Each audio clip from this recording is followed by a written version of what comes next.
Caraca, bom dia, Gofercon. Tudo bem com você? Eu não almocei ainda, então é bom dia. Rapaz, nunca falei para tanta gente assim e especialmente uma plateia tão qualificada, né, que manja do assunto que eu vou falar aqui.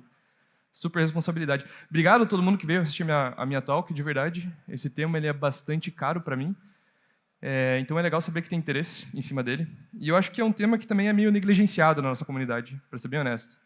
A galera não fala muito sobre error handling. Show? Então, meu nome é Guilherme, muito prazer. Eu sou Dev Backend no Nubank. E alguns de vocês agora devem estar se perguntando o que faz um Dev Backend do Nubank na GopherCon, né? Por acaso o Nubank usa Go? Sim, a gente até usa Go para algumas coisinhas de plataforma e tal, infraestrutura. Meu colega Nubanker, Lucas, também vai apresentar hoje para vocês uma talk sobre Go envolvendo o Kubernetes no Nubank. Mas a nossa principal linguagem, na verdade, é Clojure, que é uma linguagem baseada em Lisp, funcional, que tem uma sintaxe mais ou menos assim, para quem conhece, está ligado? Cheio de parênteses. Só que antes de trabalhar no Nubank, eu trabalhei no Meli. O Meli deve estar presente aí, inclusive. E o Meli é talvez um dos maiores cases de Go da América Latina. Talvez a gente possa dizer isso, né? Quando eu estou conversando sobre o Meli com alguém, eu gosto de usar essa métrica aqui para dar um pouco do tamanho, né, da escala do Meli, que é o seguinte: mais de 6 mil desenvolvedores só no grupo de Go do Slack. Quem é do Meli aí pode abrir o Slack agora e confirmar essa informação para mim. Eu acho que é o Go Dev, alguma coisa assim. Espalhados pela América Latina, tá? É muita experiência em Go acumulada. E o Go passou Java e Python, já é a linguagem mais usada na empresa também. Eu, pelo menos, era algum tempo atrás. Eu não sei se ainda está atualizado esse dado. Essa talk, então, é resultado desses 3 anos ali de experiência no Meli, entendendo o que funciona e o que não funciona em termos de error handling e naquela escala absurda do Meli, né? Sistemas distribuídos. E trabalhava na área de fintech, então bastante transação para a gente lidar, bastante requisição. Então a gente vai entendendo o que funciona e o que não funciona, então eu diria que é uma talk bem focada em experiência, sabe? Mais do que teoria, foi na prática aprendendo que a gente vai trazendo esses conselhos aqui, essas dicas, sugestões, enfim, sobre error handling. Show! O que são erros em Go, então? Essa talk ela é dedicada mais para uma galera que já entende de Go, já programa em Go, mais para intermediário avançado, mas não custa nada a gente relembrar algumas coisinhas aqui. Então, o que são erros em Go? Literalmente qualquer coisa que implementa a interface error. E qual que é a interface error? Essa daqui. Método error exportado que retorna string. Qualquer coisa que implementa essa interface é um erro em Go, certo? Erros são só valores. Isso é um provérbio do Go. Os provérbios do Go foram apresentados para a gente pelo Rob Pike, um dos criadores da linguagem, em uma talk lá fora. E esse é um dos provérbios, é um dos que eu mais gosto, inclusive. Erros são só valores. Parece simples à primeira vista, mas tem muito significado ali dentro. Não são exceptions, você não dá throw neles. Erros são retornados igual qualquer outro valor, não tem nada de particularmente mágico neles. Interessante, né? Algo que incomoda muita gente, inclusive, é o tanto de condicionais que a gente espalha pelo código para checar esses erros. Aquele famoso if error diferente de new, para todo lado. Quem está entrando na linguagem agora, olha para isso e fala, meu Deus do céu, o que está acontecendo? Que coisa feia. De fato, isso é tão... É isso aqui, né? Chama a função if error diferente de new e faz alguma coisa. De fato, as pessoas ficam tão irritadas com isso aqui que uma vez, quando eu estava aprendendo Go, um tempo atrás, eu me deparei com um cara que fez isso aqui, ó. Eu criei uma função com um nome bem sugestivo, FCK. Aí, toda vez que ele recebia um erro, ele chamava essa função. Passava o erro como parâmetro. A implementação disso era isso aqui, ó. Para quem não sabe, log.fatal para a aplicação, né? E ele resolveu esse problema, né? Veja, vocês estão achando que eu estou mentindo, né? Eu fui atrás desse GIST. Tem 11 anos esse código. Eu achei. Tá lá. É aqui a implementação. Por favor, não façam isso em casa. De verdade. Show. A beleza do if error diferente de new, que esse cara não gostou, é que ele é simples. Te força a pensar em cada possível caminho diferente do caminho feliz que o seu código pode tomar e a lidar com cada um desses possíveis caminhos. Então, error diferente, if error diferente de nil, a gente gosta. Vamos usar, tá? Show. Então, depois desse pequena introdução, depois dessa pequena história anedótica, a gente pode começar a falar sobre o nosso assunto, que é error handling. Mas não é qualquer error handling, é error handling avançado em Go. A gente pode começar definindo o que é error handling. Significa inspecionar o valor de um erro e tomar uma decisão sobre ele. Mas, para termos dessa talk aqui, a gente vai usar esse termo error handling como um termo um pouco mais guarda-chuva. Tudo que for relacionado a erros, certo? E se existe um error handling avançado, então existe um error handling básico, ponto de interrogação. Será que existe? O que é um error handling básico? O que eu estou chamando de error handling básico nessa conversa? Se você na tua aplicação chama a função, recebe um erro, verifica se é diferente de nil e retorna esse erro, error handling básico.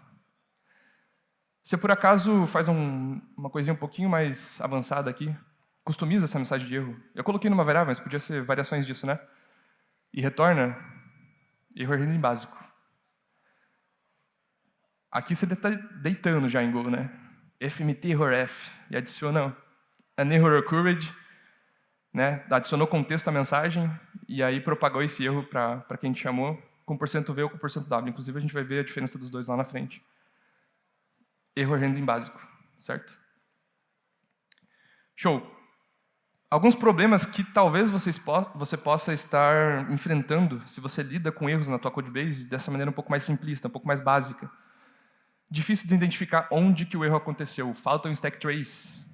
Tema super polêmico em Go, né? Tem stack trace? Não tem? Deveria usar? Não deve? Vamos falar sobre isso também. Mensagens de erro que não são suficientes para entender o que aconteceu. Eu trouxe 2 exemplos aqui. An error occurred. Você chamou lá o endpoint, an error occurred. Trying to get user, error getting user. Não faz sentido, né? Não sei o que aconteceu.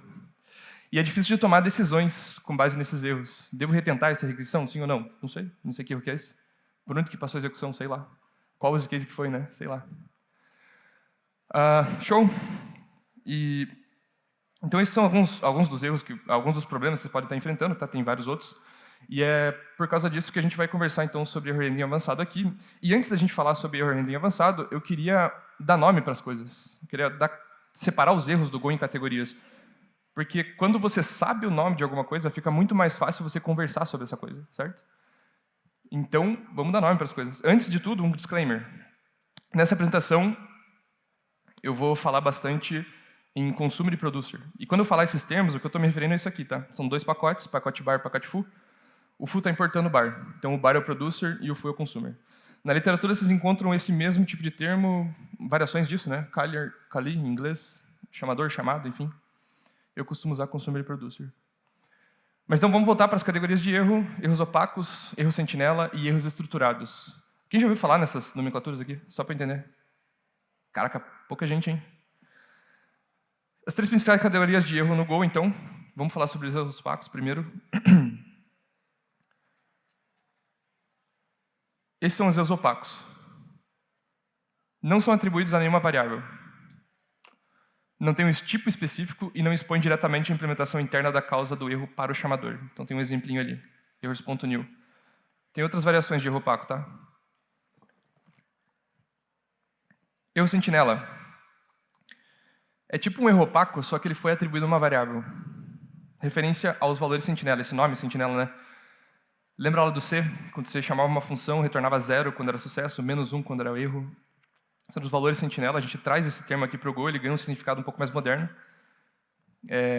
Mas é por isso que a gente chama então de erro sentinela. Atribui o erro opaco a uma variável e retorna essa variável. E por fim a gente tem os erros estruturados. Muita gente sabe que existe, pouca gente usa. É uma struct que implementa a interface error e ela carrega informações adicionais além do erro em si. Beleza? Agora que a gente sabe o nome desses erros, a gente sabe dizer quais são, a gente pode começar nosso primeiro assunto avançado aqui, que é propagação de erros. Go não tem stack trace, asterisco. Go suporta sem stack trace, mas ela não é utilizada no tratamento de erros padrão da linguagem. Ao invés de um stack trace, o Go propõe uma abordagem mais explícita de error tracing que fica nas mãos de nós, desenvolvedores. Essa resposta é nossa, agora, no Go. É diferente. A gente chama essa abordagem de propagação de erros. E tem alguns objetivos a propagação de erros.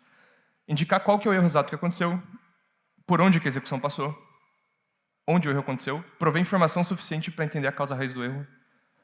Quem é esperto aí já sacou que esses objetivos aqui são alguns dos objetivos do Stack Trace também, em outras linguagens. Né? Vamos vendo. Propagação de erros, então, é a prática de você criar um novo erro adicionando mais contexto à mensagem antes de retornar. Ao propagar erros, a gente pode usar o %v ou o %w, e quando a gente usa o %w, especificamente a gente chama de wrapping, error wrapping. E aqui tem um exemplo de propagação de erros. Esse aqui não é o wrapping porque eu estou usando o %v, certo? Então, o que eu quero fazer aqui? Eu vou dar um exemplo prático agora de propagação de erros, e o objetivo desse exemplo, eu queria convencer vocês de que a propagação de erros no Go, ela é suficiente para você substituir a necessidade de um stack trace. Esse é o meu objetivo. Vamos ver se eu consigo. Imagine que eu tenho uma aplicação aqui com 3 principais camadas. Camada de handler HTTP, use case, que eventualmente pode usar alguma coisa de domínio para executar alguma regra de negócio, e um repositório para processar dados. E lá do lado eu tenho um código de um dos handlers da camada de HTTP aqui em cima. Ele faz várias coisas ali, é um endpoint de sign-up, criar conta do usuário. Uma das coisas que ele faz é chamar esse caso de uso na linha 8, execute. Se ele receber um erro, ele adiciona contexto nesse erro com fmtrf, e o contexto que ele está adicionando é sign-up, está ali em amarelo, né? Então eu vou marcar aqui em cima do handler, sign-up. É a mensagem do handler. Agora vamos fazer o exercício de entrar nessa função execute do nosso use case sign-up. A gente desce uma camada da aplicação. Lá no use case, a gente tem pacote internal user ali. É legal mencionar isso também, né? User, USR, tá abreviado. Sim, a gente abrevia nome de pacote no Go, tá tudo bem. A gente faz isso porque a gente não gosta de roubar nomes bons dos nossos desenvolvedores. Por isso que eu não usei user, eu usei USR. A gente vai falar mais disso lá na frente também. Ele faz várias coisas. Uma das coisas que ele faz é chamar o repositório para verificar se o e-mail já foi utilizado ou não. Uma possível implementação, né? E se ele recebe qualquer erro, ele adiciona contexto check email e retorna esse erro para a camada anterior, lá do handler. Então a mensagem do use case é essa aqui, check email, perdão. Beleza. E agora a gente vai de novo. Vamos mergulhar lá no repository.emailAlreadyTaken. O que ele está fazendo aqui, né? Recebe um value object, um e-mail, e usa uma função privada do próprio repositório para dar um get lá no usuário pelo e-mail. E se o erro, na linha 8, errors.is, se o erro é do tipo full error not found, esse full seria um banco de dados hipotético, retorna false, ou seja, esse e-mail pode ser utilizado pelo usuário. Mas se esse erro for qualquer outra coisa que eu não sei o que é, não é o reconhecido na linha 12, eu estou adicionando um contexto nele, get user by email, a linha amarela, e retornando esse erro para a camada anterior. Então, a mensagem do repositório é get user by email. E tem um erro implícito aqui, que é o erro do banco de dados, que veio lá do banco de dados, do driver do banco de dados. Que é esse ali, ó, error. Eu não sei o que ele é, não é da minha aplicação, é de uma biblioteca externa, então eu vou colocar um negócio genérico aqui, ó, db error. Veio lá do driver. Olha que interessante. Imagine que você é o cliente dessa aplicação e você recebeu um erro.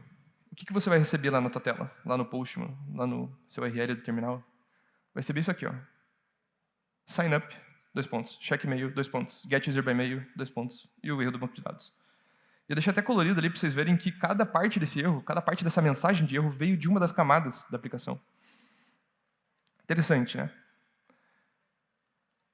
Só de olhar para essa mensagem de erro aqui, a gente pode entender por onde que a execução passou. Se você der um Ctrl F no check email, por exemplo, você vai cair onde? Lá na camada de use case que foi aqui que eu retornei esse erro, certo?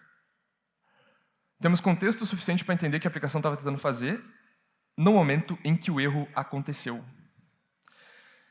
Então, ao retornar erros, cheque qual que vai ser a mensagem final, incluindo todos os erros da cadeia, que é esse exercício que a gente acabou de fazer. Estou ali desenvolvendo, eu vou dar uma olhada qual que vai ser a mensagem final que o meu cliente vai receber. Pensa no cliente, é difícil, né? Pensar no cliente da aplicação. Isso ajuda a garantir que o cliente consiga apontar onde que o erro aconteceu só de olhar para aquela mensagem de erro. E também vai te ajudar a escrever mensagens mais semânticas, a garantir que a mensagem atual se encaixa na cadeia completa. Então, você está definindo uma mensagem, a mensagem atual, no caso, você está definindo uma mensagem ali no caso de uso. Tenta olhar para a mensagem inteira para ver se faz sentido semântico com o resto, certo? Testes unitários de integração, e aqui uma dica, podem te ajudar nesse processo, afinal, os testes olham para o teu código como se eles fossem o cliente. Então, você vê a string de erro que você está retornando. A cadeia completa, inclusive. Show. Conclusão, então, a propagação de erros no Go, quando utilizada corretamente, substitui a necessidade de um stack trace, e isso para a esmagadora maioria dos casos. Você não precisa. Para a esmagadora maioria dos casos. Se fizer direito. Show. Nosso próximo assunto de error handling avançado é quando utilizar o %v ou %w para propagar erros. Geralmente a galera só usa o %v ou só usa o %w. Para quem, alguém falou aqui, né, na última apresentação, para quem só tem martelo tudo é prego. Então não consegue tomar uma decisão informada sobre quando usar um e quando usar outro. Vamos tentar resolver esse problema de uma vez por todas. Então, relembrando rapidinho, propagar erros é a prática de criar um novo erro adicionando mais contexto à mensagem antes de retornar. Ao propagar erros, você pode usar o %v ou %w. Quando a gente usa o %w, a gente chama de error wrapping. E essa é a tese aqui. Error wrapping pode causar acoplamento não intencional. E isso aqui vai ajudar a gente a decidir quando que a gente usa o %v ou %w. Show. Voltamos para um caso de uso execute, do sign-up. Percebam que aqui é uma implementação um pouquinho diferente, né? Eu estou dando um create no repositório e ele já verifica para mim se o e-mail já foi... se o usuário já existe ou não, né? Na linha 11, eu estou verificando isso com errors.is. Olha que interessante. Para fazer isso, eu estou checando se o erro que eu estou recebendo lá do repositório, ele é do tipo foo.errorAlreadyExist, o foo nosso banco de dados hipotético, o import lá em cima na linha 3. Então, o que eu estou fazendo aqui? Eu estou criando um acoplamento não intencional. Eu estou importando um erro de uma biblioteca externa para fazer essa verificação e tomar uma decisão. Então, se eu entrar no if da linha 11, a variável error vai ser foo.errorExist, retornado pelo repositório diretamente ou através de wrapping, com %w. Por quê? Porque eu consigo enxergar esse erro, então ele foi retornado com %w, eu estou expondo isso para o cliente. E agora, user depende de foo. User é o nosso pacote, né? O USR depende de foo. Criamos um acoplamento não intencional. Ou seja, erros sentinela e estruturados criam dependência entre pacotes. E esse exemplo aqui é um exemplo que eu estou importando um erro de fora, mas ele podia ser de um outro pacote dentro da própria aplicação. Às vezes a gente nem percebe que a gente está criando essas importações que não precisava, esses acoplamentos não intencionais, fazendo isso aqui. Portanto, mudanças nesse foo.errorAlreadyExist, isso é muito importante, tanto no repositório quanto no driver do banco de dados, podem ser breaking changes. Se a galera que mantém a biblioteca foo decide mudar esse erro, o cliente quebrou, certo? Tudo porque ele está exposto. Uma maneira de você corrigir isso aqui, nesse caso em específico, é só você declarar esse erro aqui, errorAlreadyExists, no pacote user mesmo. Aí faz o repositório retornar ele. Então você inverte a dependência. É uma das possíveis maneiras de resolver esse problema aqui. Mas então, quando que a gente usa o %w? Se a mensagem de erro não carrega informação sensível e ou detalhes de implementação que não deve ser exposto ao cliente. Pode ser um bom caso para você usar o %w. Se o consumer precisa logar ou incrementar métricas diferentes baseadas no tipo de erro que foi recebido, se o consumer precisa fazer retry de alguma chamada, dependendo do tipo de erro, timeout, rate limit, etc. Se o consumer precisa, e essa aqui acho que resume muito bem as outras duas, tomar decisões lógicas baseadas nesse erro. Talvez seja um bom caso para você usar o %w. Talvez. E aí eu trago de novo o provérbio do Go, errors are just values. Erros só são valores. Ou seja, a gente pode programar com erros. Olha só, isso aqui é muito diferente de outras linguagens. A gente pode cachear erros, armazenar em arrays, fazer loop, iterar sobre erros, tomar decisões. Pasmem, regras de negócio com erros. A gente pode fazer. Foi feito para isso. Show. Porém, quando você tiver em dúvida sobre quando que eu uso o %v ou %w, priorize o %v ou %w. Essa é a minha sugestão. Para você evitar esse acoplamento não intencional. É fácil você mudar de %v para %w, o contrário pode não ser. Óbvio, porque se a tua aplicação retorna um erro opaco com o %v e o teu cliente não consegue fazer match nele, e a partir de uma versão você muda para %w, não quebrou o cliente, está tudo bem. Mas, agora pensa no contrário, se você expõe esse erro com o %w e o teu cliente consegue dar match nesse erro, ele começa a tomar decisões lógicas com base nesse erro, começa a criar regras de negócio com base nesse erro, e aí, a partir de uma versão, você simplesmente volta para %v, agora ele não pode mais. E aí você quebrou ele. Então, priorize o %V ou %W. Entretanto, muito cuidado para não forçar o teu consumer a fazer comparação de string dos seus erros. Se você deixar tudo %V, tudo opaco, pode ser que o teu consumer precise tomar uma decisão com base em algum dos erros que você retornou. E aí, o que ele vai fazer? Vai abrir o erro, vai olhar a string e vai comparar. Péssima prática no Go, não deve ser feito. A string foi feita para nós, seres humanos, olharmos para entender o que está acontecendo com um erro, tá? Uma mensagem para nós, não para a máquina. Tanto é que você pode mudar a string sem mudar o comportamento do código. Deveria poder, pelo menos. Você faz comparação de string em erros, cuidado. Ao usar o %V para propagar erros, por fim, certifique-se de documentar e testar isso. Muito importante, porque estes erros passam a fazer parte do contrato público da tua API. A galera não percebe isso. Os erros são parte da tua API. Show. Quando que eu uso erros estruturados, então? Esse é nosso próximo tema aqui, relacionado a error handling avançado. Os erros estruturados são esses polêmicos aqui, né? Vamos lembrar quais são. Structs que implementam a interface error e carregam informação adicional além da mensagem. Por que é polêmico, né? Porque todo mundo sabe que existe e ninguém usa. E o que eu vou tentar fazer aqui? Eu vou tentar mostrar alguns casos para vocês que eu acho que são interessantes vocês usarem erros estruturados. Algumas situações pedem estratégias mais sofisticadas de error handling. Tem 3, pelo menos, que eu acredito que pedem. Mensagens complexas, marcação de erros e telemetria. Tem muitas outras possibilidades, tá? Escolhi trazer essas 3 aqui porque eu acho que são interessantes. Mensagens complexas é bem simplão.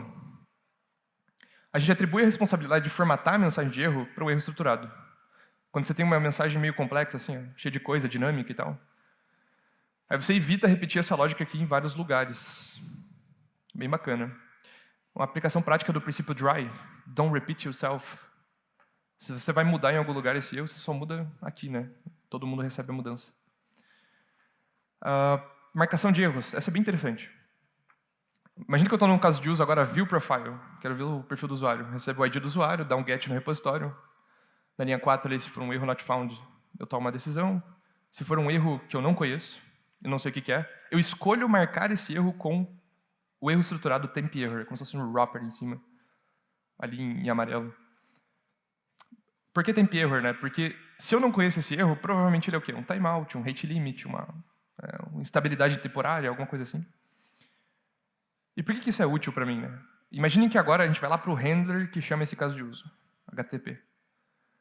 Faz várias coisas ali. Uma das coisas que ele faz é, na hora de chamar o caso de uso, se esse error, e agora estou usando errors.s, que é outra função de erros do Go, se esse erro for do tipo temp error, eu escolho retornar para o meu usuário status service unavailable, porque é um erro temporário, certo?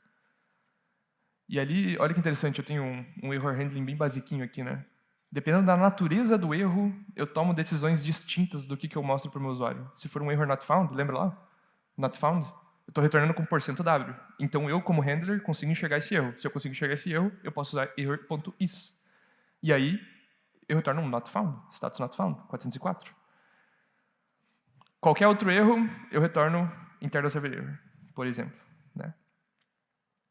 Show. Então, é por isso que é útil. A gente tem pouco tempo, então eu vou tentar acelerar aqui para a gente falar do último caso, que é um pouco mais longo. Telemetria. Isso aqui que vocês estão vendo na frente de vocês é o Chain of Responsibility, um padrão de projeto, que é utilizado em middlewares, por exemplo. Então, uma request chega na aplicação, ela passa por vários handlers. Se qualquer um desses handlers falhar, a request para, não chega na aplicação, e se todos passarem, ela chega na aplicação. Show.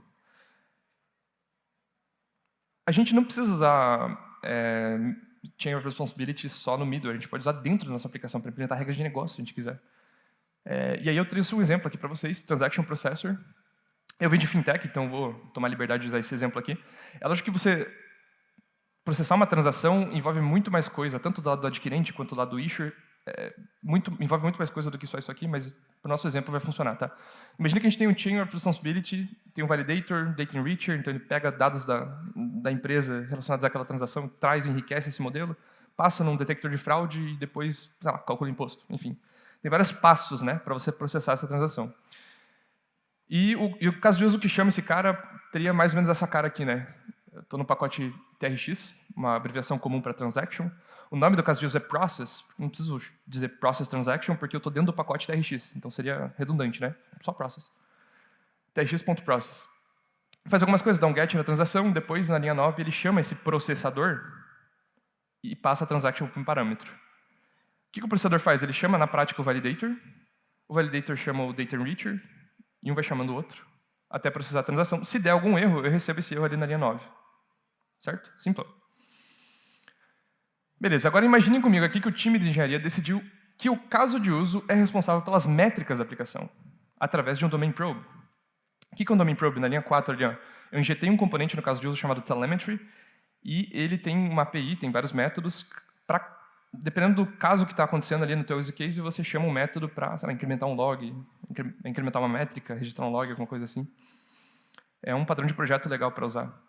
Você dá uma limpada no código de negócio, né, tira a telemetria dele e joga para um componente específico. Tem alguns motivos do porquê você ia querer fazer isso. Né, centralizar as métricas num lugar só, fácil de achar, encapsular a lógica para reuso, testabilidade, etc. Show, guarda essa informação agora. Então, a gente tomou a decisão que o caso de uso é responsável pelas métricas, a gente faz isso através do domain probe. Tem várias outras maneiras de fazer isso, tá? Uma delas é o domain probe. E aí chega lá o seu chefe, seu engineer manager, sexta-feira, final do expediente. Quero uma métrica que informe a quantidade de fraudes detectadas separadas por tags. PS urgente. Send from my iPhone. Ele quer mostrar isso aqui para a diretoria. 30% das fraudes foi site suspeito. 20% foi compra em sequência. 47% foi no Brasil. Ele quer mostrar isso. A gente podia fazer uma query do banco de dados para resolver esse problema. Mas e se a gente não tiver um banco de dados que suporta query complexa assim? Talvez a gente possa resolver com métricas. Imagine que a gente está lá no Chain of Responsibility, então, a transação passou no validator, passou no data enricher, chegou no fraud detector, achou uma falha, achou uma fraude. Não podemos, entre aspas, registrar as métricas aqui diretamente no handler. Por quê? Porque a gente tomou a decisão que seria no caso de uso através do domain probe.